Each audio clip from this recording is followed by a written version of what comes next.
All right, you ready to go, son? I'm ready to go.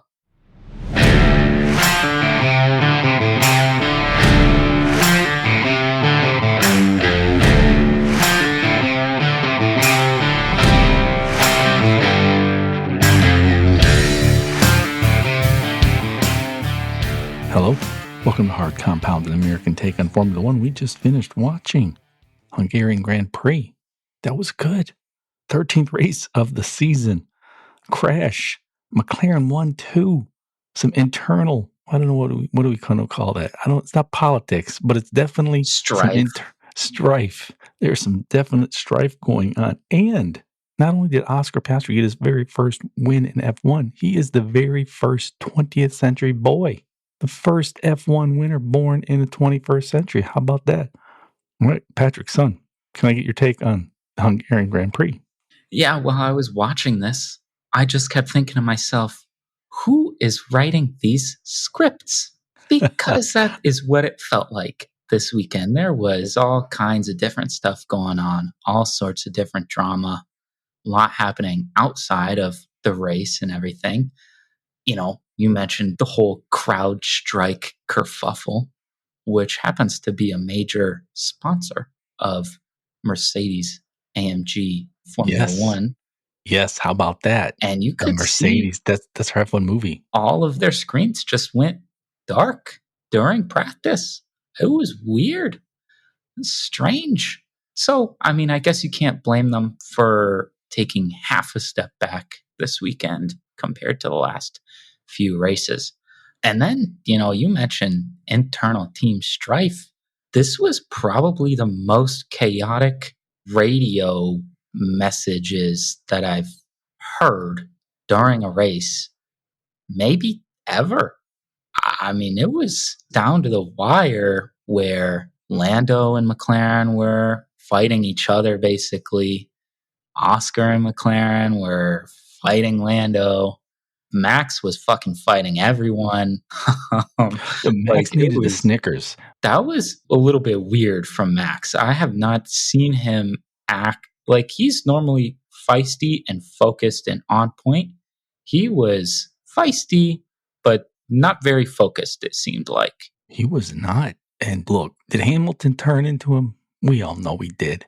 Was that Max's fault? Absolutely. It absolutely was. I mean, look, and we know Max is aggressive. We know he's going to go for it.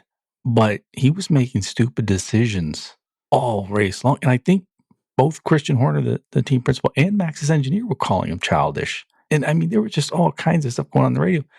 And then, like you said, yeah, I mean, McLaren, it's like, Lando, we need you to give up that spot. And Lando's like, hey, I'm number 2 in the championship, and I'm number 1 in McLaren. I don't give up the spot. I mean, actually, just last week's episode of Hard Compound, we were talking about, does Lando have what it takes? Because you need to have, I never liked Seb Vettel for apologizing when he refused team orders for him to give back position. Because I'm like, that part was weak. You know what you were doing. You were like, no, F that. I'm not giving this up. I don't like Mark Webber. I don't like to lose. I'm going to win. And then later he apologized, which I didn't like. I'm like, hey, live with the decision. Admit it.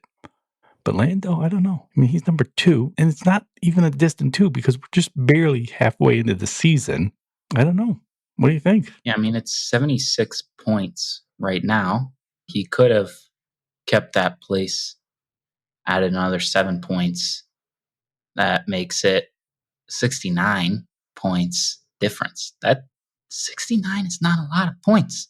Max has had hundreds of point leads by this point in time over the last couple of seasons, and over his teammate, not, right, somebody else. So I actually wrote that down as one of my big sort of, I don't know if I want to call it a disappointment of the weekend, but I certainly felt like McLaren clearly sort of screwed the pooch and allowed that situation to occur and then fester. And Oscar should have sort of kept the lead after the pit stops that happened. That said, Lando was clearly faster. I kind of think deserved to win that race.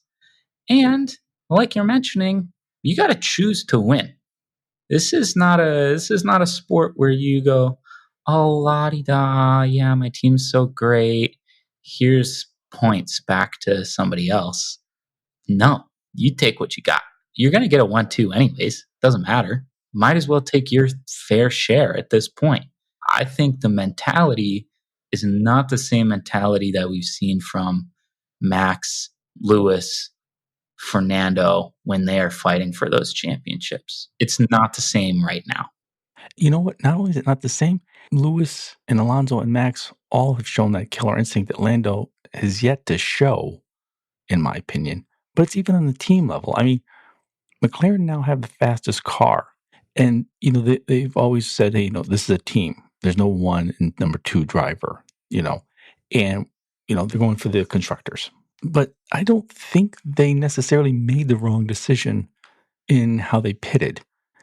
And, I'm happy for Oscar, but you came in 1 and 2, and instead of, Lando gained 8 points on Max this weekend. He could have gained 15, bringing the championship, even closer. I mean, they didn't just have the faster car this weekend. They've now had the fastest and or let's say equivalent to Red Bull for the last several races. We'll see what happens after the summer break, but I don't expect Red Bull to pull ahead. It's a bit baffling. This could come back because Max has let races slip from him, wins. And now the team let wins slip from him. That's tough. Yeah, it was a little bit weird to me because while I was watching it, Oscar's so young, he's so good, and I think he is deserving of a win, and he was deserving of this win. I think he drove really well throughout the whole weekend, but it almost feels like to me, neither one of them is going to walk away from this race happy about how it turned out when they should be overjoyed. It's weird how that's the feeling you almost get from watching the end of this race. It's like, wow, McLaren won too, first time in a few years since Ricardo and Lando did it. First pole and P2 on the grid in like 12 years. And getting right up there, only, 50, 60 points, something like that, back of Red Bull for P1 and the constructors. You're 70 some points back of P1 and the drivers. Like, you should be excited about this. And I think both drivers almost walked away sheepishly. Like, this kind of fucking sucked, actually. I think they still think they're like, the number 4 team. There's Red Bull, Mercedes, Ferrari, then McLaren. It's like, no, you're competing now. You're competing for the constructors legitimately and less likely, but still certainly possible for the driver's championship. There's a ruthlessness and the fixation on winning that they're missing. I don't know. But I mean, like you said, I'm happy for Oscar, and that's now the 7th winner, I believe. I mean, what a great season this is. Yeah. So I don't know. It was just tough watching that because, like I said, it's not that I think McLaren made wrong decisions. I'm like, they're just decisions made by a team that isn't just their sole goal being to win races. Yeah. And I think we mentioned that last week, right? This sort of McLaren and Zach Brown's whole focus was on Red Bull, was on Mercedes, all these different things. And yeah, they're performing really well, but if you want to take that next step, like, you got to go after it. And that's got to be your focus. And it just doesn't seem like it was. Yeah. This was such a good race. I mean, McLaren won 2, the whole Oscar Lando kind of strife, as you called it. I mean, Lewis Hamilton gets his 200th podium. I mean, it seems like Max will break all the records. I don't know if that's one that can be broken, I mean, that means being a great racer in a great car for 20 years. Yeah. And right now, Kimi Räikkönen had an amazing career. Alonso's been there for 20 plus years, I think, but not great cars. That combination is just not easy to have. And so we had that. Max up all night sim racing, and clearly it was messing with his brain because he was just not the normal Max. It was just also a weird race. I think because of McLaren and then the Max Hamilton crash, we weren't paying as close attention to some of the other stuff. But I mean, Ricardo got screwed. Nico Hulkenberg was again trying to do great. Yuki was looking good, struggling. Alpine continues to somehow get worse. I mean, it's sort of like now it's like They're they're just not an just worse than embarrassment. Haas and Williams and Sauber now. It's just yeah, it was a weird race. It was a weird, weird race. Lots of stuff going on. I saw somewhere, it was hard for me to find any clips of it, but I saw somewhere that, Lance Stroll was on fresher tires. So Alonso got team orders to let him buy to go chase down Yuki, maybe, and then never caught up to him, but then refused to give the place back for P10, So there's some more weird drama. I don't know, like just crazy stuff that's going on. Russell and Perez starting from way back in the field pretty much just because Perez freaking crashed in qualifying and just sort of lollygagging along and eventually finally finding themselves in the points, getting a few. Yeah, it was a totally weird race. And quite frankly, I gotta say, Hungary, not known for overtakes, but I think provides some of the most entertaining defenses that we ever get to watch. I mean, a few years ago when Alonso held off Hamilton so that Ocon pretty much could secure that victory in Hungary, one of the best defenses we've seen. I think, what was it, Lando and Lewis both holding off Max. Pretty awesome racing, I gotta say. Yeah, it was good. I mean, this is one of my top 5, I think, for the year. Okay, speaking of, can I get your top 5 drivers for the Hungarian Grand Prix? Yeah, I think mostly straightforward for me. I had a hard time picking the top 2. I think both McLaren drivers, great races, so good, so great all weekend. Were clearly the dominant car and driver. It was hard for me to decide who to pick number 1, but I decided to give Oscar my top driver of the weekend because he did end up taking home the victory. He got such a great start, got by Lando, held everyone off for so long, and then sort of that weird end ish of the race, final pit stop, kind of made everything go weird. But up until that point, he was pretty much perfect. So then I have Lando after that. Pretty much the same deal. And I would have liked to see him, become everybody's villain by winning this race, because I think that would mean we have a legit title fight on our hands. It's going to go 10 rounds and it's going to be brutal. And I want to see that. But we still have not seen that transformation from Lando yet. But nonetheless, he did have a great race, great weekend, taking pole again. He's just been pretty amazing the last few years, and this race was no different. Then I have Lewis, just really solid from the Mercedes driver. He was not looking pleased at all through the first 8, 9 races of the season. Looked down in the dumps. He was, itching to get that move done to Ferrari. And last few races, man, he has picked it up. He's been on fire. Now he's ahead of his teammate Russell in the driver standings, ahead of Sergio Perez in the driver standings. I mean, he's been putting in the work and gets his 200th podium. So I have him P3 in my top 5. Then I have kind of a guy who just sort of sat around, waited for his time, drove really well. Charles Leclerc, really solid drive from him. Ended up in P4. Max was a little bit faster than him, but just too aggressive, made some silly mistakes. Usually it's sort of the other way around. And Leclerc took advantage of that and got some extra points.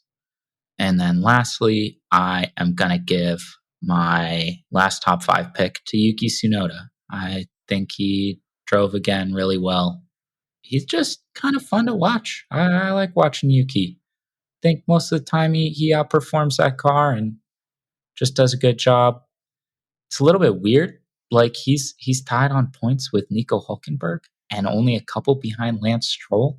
That's kind of blows my mind because Haas and RB are just such shit.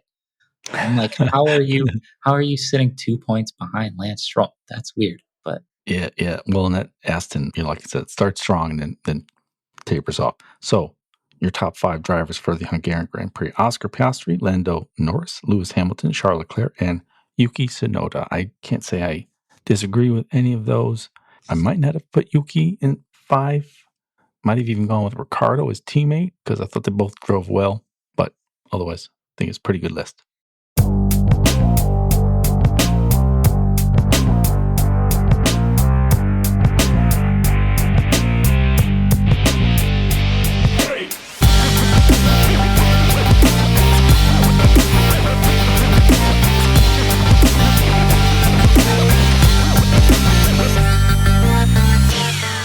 All right, switching to the soft compound. McLaren is now only, let me do the math real quick, 51 points behind Red Bull. Ferrari only 67 points behind. There are 11 scheduled races to go. That's close. And McLaren, I mean, maybe Red Bull's hiding something. We've got one more race, then the long summer break. Maybe they've got something that they've been saving, but I don't know. McLaren is looking damn good. yeah, Red Bull presumably brought their upgrades for Max to this race this weekend, or some upgrades, and they didn't work out as well as I think everybody expected them to.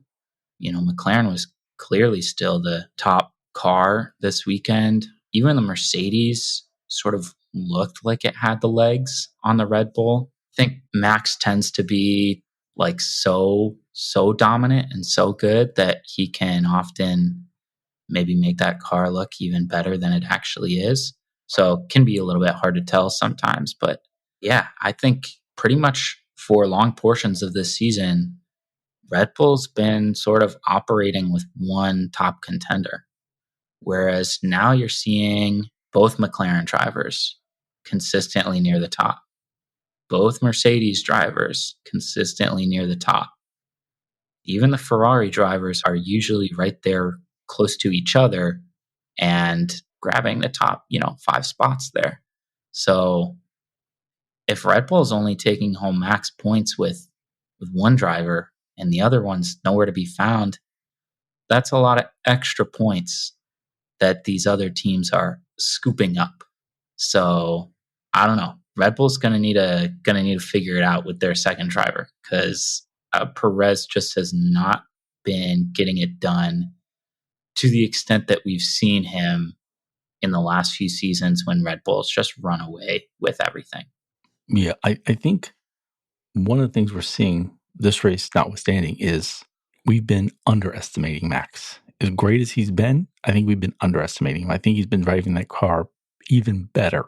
And as Sergio, I don't know. We've long said, the Red Bull paddock, that's like a den of wolves. And a normal human can go in there, but you're not going to survive for long. You just can't. And it looks like Perez has survived longer than just about anybody, any human. But I think his time has come. Next week's at Spa in Belgium, then a 4-week break. I don't know. I don't think they will replace him, but I wouldn't be surprised. I mean, they are a legit danger of losing the constructors. And at the start of the season, 4 weeks into the season, no one would have suggested that. Yeah, I mean, we were talking before the season, how many races would Max and Red Bull not win? And now, we've got 7 different race winners, 13 races into the season. Sergio Perez is not among them, and only 50 points.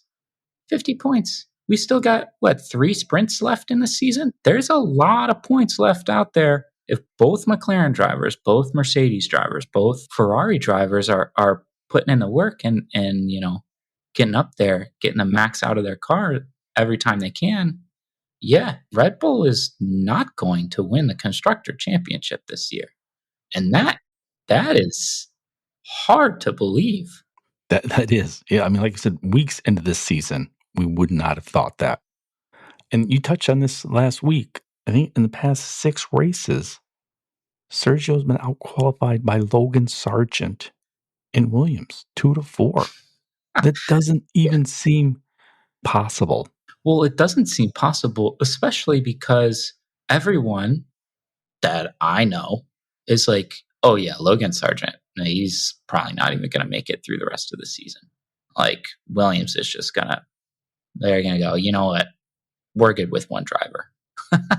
That's probably not gonna happen. But you get my point. And if that's the case, then like, what the fuck is Sergio Perez doing? How is he signing a 2-year extension? It's unfathomable. It's crazy. It is. It is. I mean, it's pretty scary because Max has complained about, ever since, was it 2021, a crash with Lewis, some dizziness and headaches. I mean, that's serious. That's some dangerous stuff. Maybe Sergio has some sort of ailment or injury that we're unaware of. I mean, Yeah. I saw after this race, Yuki kind of hobbling around, and this takes a toll. Because Yuki crashed this weekend too, right? So Yeah. yeah. Yeah. And, but I mean, I just think it's like, you know what? I just think it's my theory that's like, this is a den of wolves. They're focused solely on winning. It's like in the new Star Trek Strange New Worlds, the Gorn. Okay. Red Bull are the Gorn. All right. Not many will get that reference, but that's who Red Bull are. Okay. And, you just, as a human being, you're not going to survive in that long. I think this is what's happened. I just think, and it's tough to watch because he's a fine driver. But yeah, I don't think he's going to stay in that car. But which actually gets me to my next point, which is so after the next week's race, long summer break, who needs it most? Which drivers, which team? Who needs that break the most? Oh, that's kind of tough. Because, right after this race, I'm thinking, well, shit, Red Bull and Max need this break. They all just looked completely not themselves. It was weird, very strange to see. Like, it made me a little bit uncomfortable. It's like, this is just weird. I haven't seen Max like this maybe ever. Yeah, it was very odd to see. So I would say Alpine's not going to get their shit together, so I don't think they care about the break. I would almost say like Ferrari just sort of press the reset button. Since Monaco, they've still been able to keep up, but Mercedes is hunting them down. McLaren has surpassed them. I think Ferrari needs a little bit of a reset and to get going again. So I'll put them up there as well. Interesting. So let me ask you then, maybe not just during the summer break, but by the end of the season, I mean, who's got more to worry about? Is it Ricardo? Will he be out? Sergio Perez, will he be out? I mean, this was at Hungary. Kimi Antonelli won the F2 race there.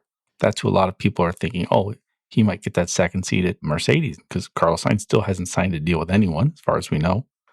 And I heard another good rumor that Yuki would be brought into Red Bull. They'll get rid of Sergio. They'll keep Ricardo to the end of the year, then get rid of him. They'll put Liam Lawson into one of those Racing Bull seats. And then was it Isaac Hadjar? He's a French Algerian. He's in the Red Bull racing program and a junior program. And I think they're under pressure to show that their junior program can produce and give some of those guys a spot. So I don't know. I just thought there's a lot of interesting rumors, and you can really see the drivers. I mean, what the hell's going to happen at Spa next week? I mean, because it just seems like maybe, with the exception of Charles and Lewis, who are going to be teammates next year, there just seem to be a lot of unfocused drivers, teams, poor strategy calls, just a lot of weird stuff going on. Yeah, yeah. I also heard some rumblings that Ocon is going to go to Haas, fill Magnussen's seat. That was, recently announced that he was going to Right. part ways, which you would assume is a pretty unfortunate step in your career. However, given the performance of both of these teams this year, that might be a fine step up for Esteban Ocon. After just totally catastrophically imploding his career at Alpine, he's like, oh yeah, I'll go to Haas and it'll be better than where I am now. That's crazy to think. It is. It is crazy to think that's funny because both of those, it's like, oh yeah, he basically got fired because he's an asshole. Yeah. Like that's In impossible. Monaco. Like, Right. An what are you F1 doing? driver being fired for being an asshole. It's like, well, that's what they all are. Like, man, he is such a I mean, he was such a prick that Fernando Alonso's like, I can't work with this guy. He's too big of a prick. And he gets fired. And you're right. And he could go to an even better team. And who is that better team now? Be fucking Haas. How is that possible? Yeah. Yeah. I'm very interested to see what's gonna happen during this break because there's always those silly season rumors, but sometimes we get a lot of interesting driver lineups during that time. So we'll see in August what those look like. Yeah. Speaking of Haas, they announced they signed a longer term deal with Ferrari. So they'll continue to get Ferrari engines. And they actually have a weird relationship with Ferrari, I think, because a lot of Ferrari staff, I think, have gone over to work with Haas. That probably means, at least for the next few years, Cadillac or Hyundai won't be joining F1. Toyota won't be joining F1. The Andretti bid is still being cast asunder. Even Gunther Steiner, formerly of Haas, was saying, look, man, you guys are going to have to buy a team. They're not going to let you in, even though they should. So I don't know. I'm still upset with some of the anti-American bias in F1, though I thought it was kind of funny because we're always talking up F1 and trying to get more American fans. And probably Europeans don't know this, but one of the more popular sports talk shows in the U.S. is the Pat McAfee show. And it's, to the best of my knowledge, it's not something I watch regularly. It's like almost all football focused, NFL focused. But today, they were talking a great deal about F1. Now, unfortunately, it was because they could not understand a driver giving up his spot or a team saying, hey, you got to give up your spot. The whole Lando, Oscar, McLaren thing. And they spent 10 minutes. But I was like, hey, it's 10 minutes of a big popular American sports show talking about F1, which is very rare. Yeah, that is very interesting. If any American sports show talks about motorsport, it's 9 times out of 10 NASCAR related. Right. And the other one is Indy. Right. Which, Indy 500. it is cool. Love hearing about it. But I would love if they would spend a little bit more time talking about F1, trying to get people interested in F1 because it is very, very fun, very exciting. Tons of different aspects of the race can be fun and exciting and dramatic. I mean, so much of this race and weekend that was exciting and dramatic was just what was being said over the radio, like broadcast to everybody. I mean, it was like, I don't know. It's just, you can't write that stuff. McLaren pleading, begging, literally on hands and knees begging Lando to give that spot back to Oscar. I mean, that was crazy. And as much as I wanted Oscar to get a win, I just, like you were saying earlier, just wanted Lando to say, no, fuck you all. This is my team. And then they're going to go back and say, don't do this. This is McLaren's team. And he's going to say, no, it's my team. And that's what you got to do, though. Yep. I just wish he had done that. I do think it will come because I almost think he's eventually going to realize, like, yeah, I cannot win a championship without being like that. I just can't play the team game and be all happy with that. It's not going to happen. Yeah. And, I mean, look at George Russell. He does that. He'll play the team game when it makes sense, but he's not going to cost himself a win. Yeah, that was tough. You were talking about the sort of craziness going on in this race and, finally Americans talking about it. I was wondering if maybe, because we try to explain F1 and we've talked to friends about it and so forth, but if it's still too difficult to understand. And I wonder if, like on the Pat McAfee show, if the not understanding, having Lando give up his spot for Oscar and how teams work and how drivers pairings work And if it's still inaccessible, so for example, this week, I turned on the TV and there was something called SailGP, which is basically F1 for sailboats. Yeah, like those crazy fast catamarans that go around. Yeah. That's what they are. But they go around the world. It's a bunch of rich people, rich companies. They travel around the world. They have little races. They have teams. And for the life of me, I could not understand a minute of it. I'm like, what are they doing? Where are they going? How is any of this being determined?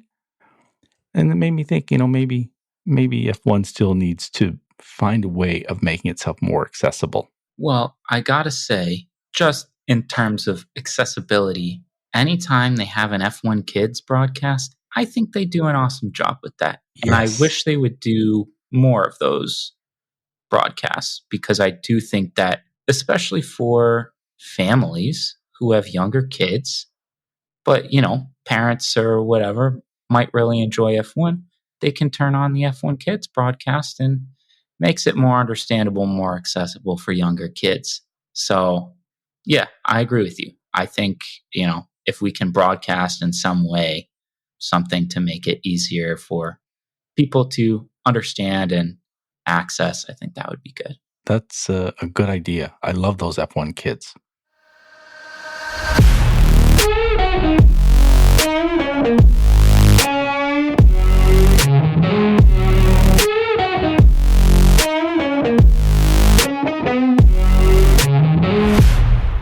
Across the line, our segment where we predict the top 5 for the next race. The next race is Spa, Belgium, in a week. If our driver shows up in the top 5, we get 1 point. If we predict his exact right position, we get 3 points. Once we choose a driver, he is off the board. I did a good job there. Patrick, what are the current standings? Yeah, well, I gotta say, this was a bit of a tough week for you. Dang. So, coming into this week, I was ahead by 8 points, 40-32. Top 5 from this race was Oscar, Lando, Lewis, Charles, and Max. You had Russell, Max, Sainz, Perez, Ricardo. So you got 1 point for Max in there, but you didn't get him in the right position. So just the 1 point. Whereas I had Lando, Lewis, Oscar, Charles, Fernando. So I got 6 points. 3 for Leclerc and P4, and then 3 for Lando, Lewis, and Oscar. Oh, so is it 33-48 now? It is 33-46. 46. Okay. All right. There's still 11 races to go. Okay, who goes first this week? I got first pick this week. Ooh, see who you got. Oh, Spa. I mean, I feel like Max has just always been dominant in Spa. Lewis is pretty damn good there too. I kind of want to take Lewis. I'm gonna take Hamilton. Wow. Well, then I'm going to say this will be the redemption song. I'm going to take Max and Sergio. Ooh. I believe they were 1-2 last year. We'll see. They were, well, yeah. I mean, Max won, 20, 21 races last year. So right. I don't know if that's really a good predictor for what's happening this season. But, definitely could be a possibility. Let's see. P2, I'll take Lando. I think he's just been racing really well. Got a great car under him. He's going to do well. And I'll take George. I think George is going to, redeem himself a little bit after this week. Do well. Yeah, I mean, I think George has had there's been some bad luck, but otherwise he's had a good year. All right, so Lewis, Lando, Russell. I will then take... It's an all-British top 3. Yeah, how about Didn't that? mean that. I am going to take Carlos Sainz and Fernando. Ooh, interesting. Then I'm going to take, I wanted Carlos. I'll settle for his teammate, Charles. And then, who do we not got? Oh, darn. Oh, I don't want to tell you. The other McLaren driver is not the winner of this race. I'm taking Oscar then. Darn it. I was just like, wait a second. I was just going through the things. Wait, None of us have picked Oscar. Hold on. Darn it. Oh, man. All right, so you have Lewis and Lando, Russell, Leclerc, and Oscar Piastri. I've got Max and Sergio, Carlos, and Alonso. And I'm going to take, he's been having a good year, I think, Yuki Tsunoda. Ooh, nice.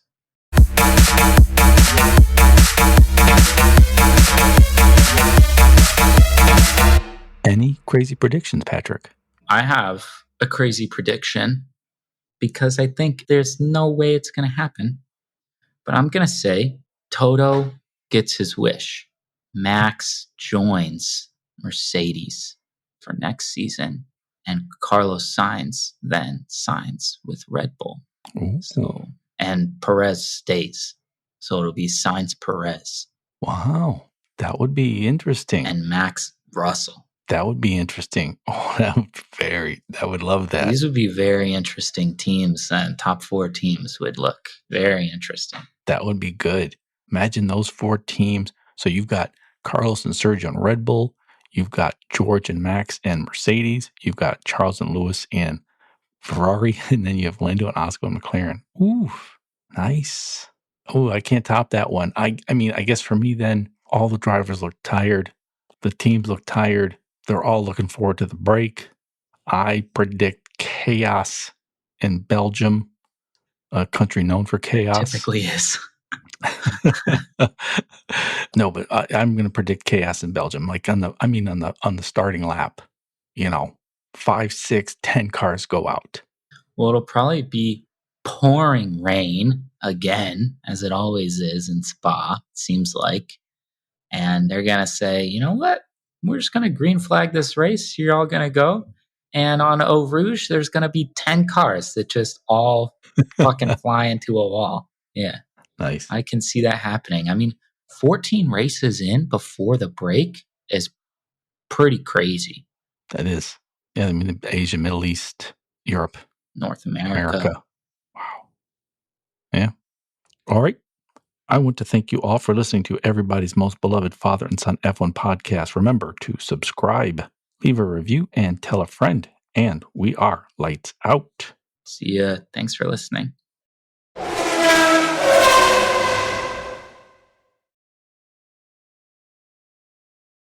You just finished listening to Hard Compound, recorded in Ann Arbor, Michigan, and around the world.